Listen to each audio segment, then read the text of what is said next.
Hey, it's your friendly neighborhood Australian comic book reviewer, Chris, here with some more Spider-Man or Spidey-themed or related reviews. Another one. A lot of them have just been 3 titles. We have at least 4 here. It's a foursome now. Oh my. So we have The Amazing Spider-Man number 11. We have The End of Spider-Force, issue number 3. The End of Spider-Girls with issue number 3, and Venom number 9, which I forgot to review last week because I forgot to pick it up because I'm an idiot. So we'll start off with ASM. Otley is back, so we can not look at our weird faces by Ramos.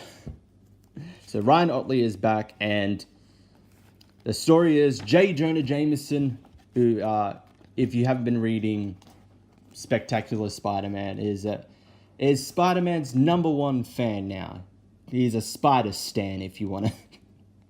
That was terrible. But Jonah Jameson is being awarded for his commending, as Kingpin would say, award commending your decades of public service and to regale the audience with stories of your good deeds and monumental accomplishments. So all those years he was bashing Spider-Man for being a criminal, but now slightly now worshipping him.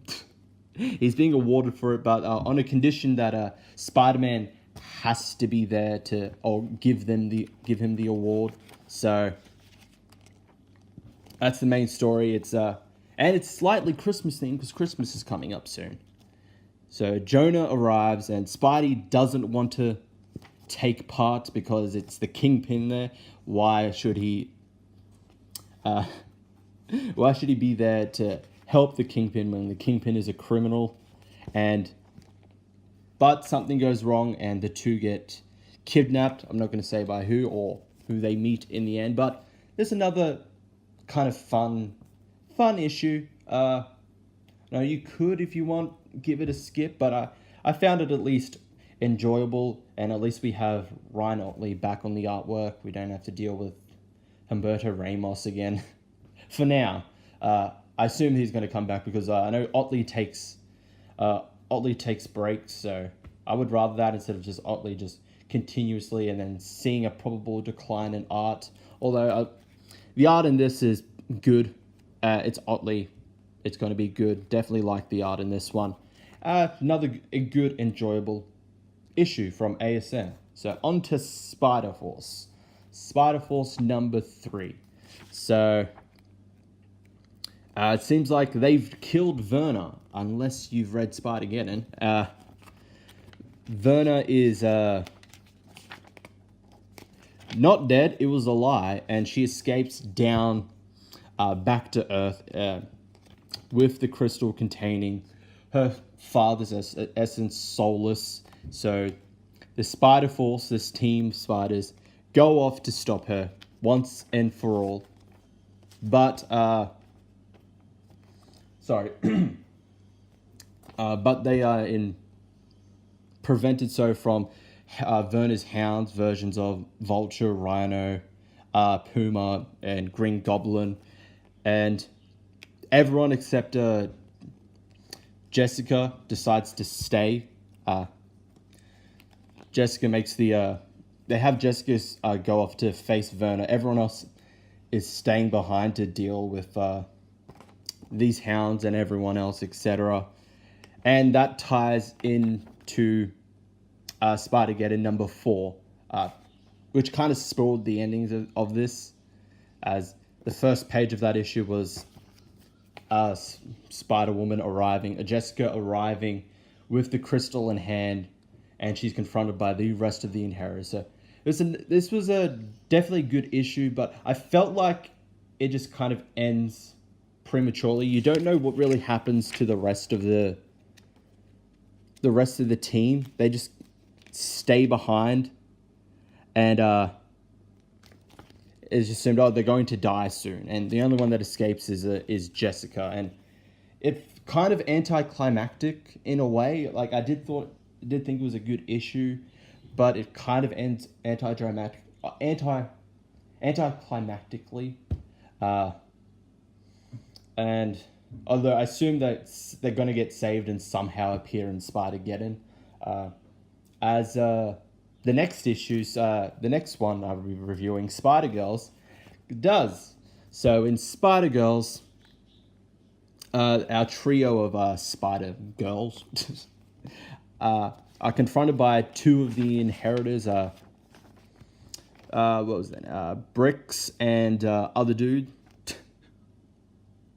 or as Annie calls them, two Hot Topic rejects. The two Hot Topic reject inheritors attack, and they decide to attack the other spider, the giant-looking spiders first, while the Spider-Girls try and find a way to fight back against them. They find I'm assuming it's a goblin suit, while Annie tries to tap into her powers to figure out how the scrolls work.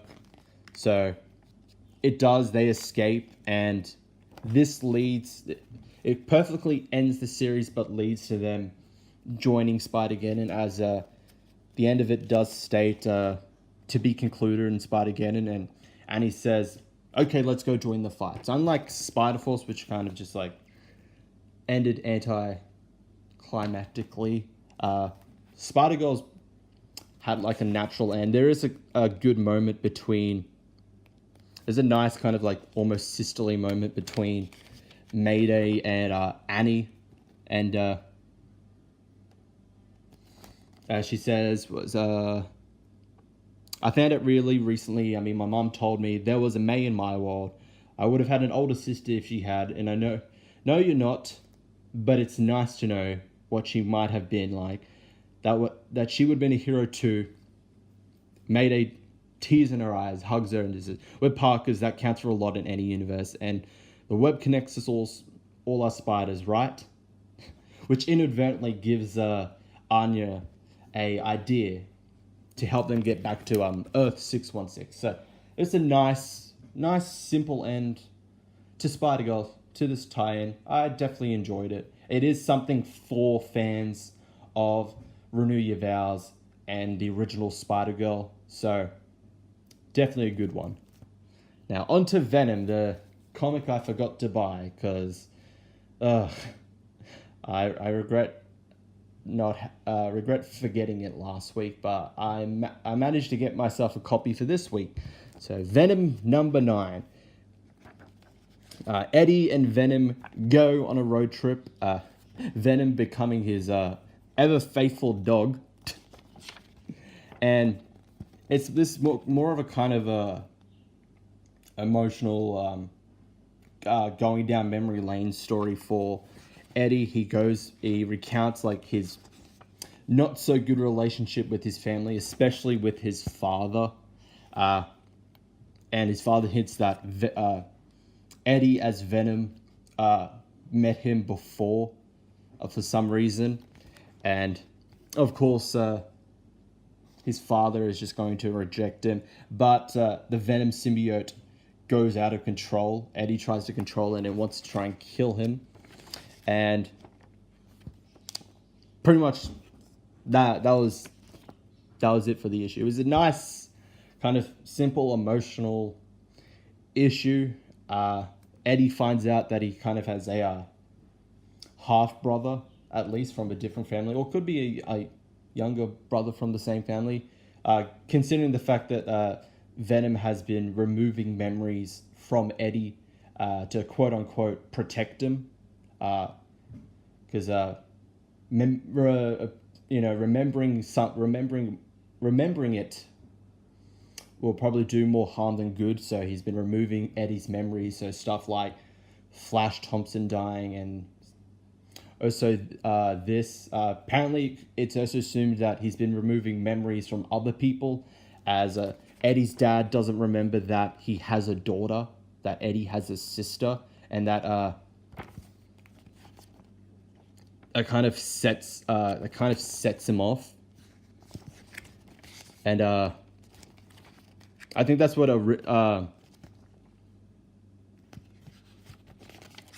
he originally kind of sets off the Venom symbiote, as Eddie's trying to figure out, what does he mean? What do you mean that what do you mean that I don't have a sister, that you don't have a daughter? So another good issue of Venom. Definitely been enjoying it. And we got Ryan Stegman back on the art. So you got that awesome Ryan Stegman art on it. Very good. Been missing you on the interiors, Ryan. So that's it for these Spider or Spidey themed reviews. Thank you all for watching. I'll see you all in the next one. Spider-Man does whatever a spider can. Spins a web any size, catches thieves just like flies. Look out, here comes the Spider-Man.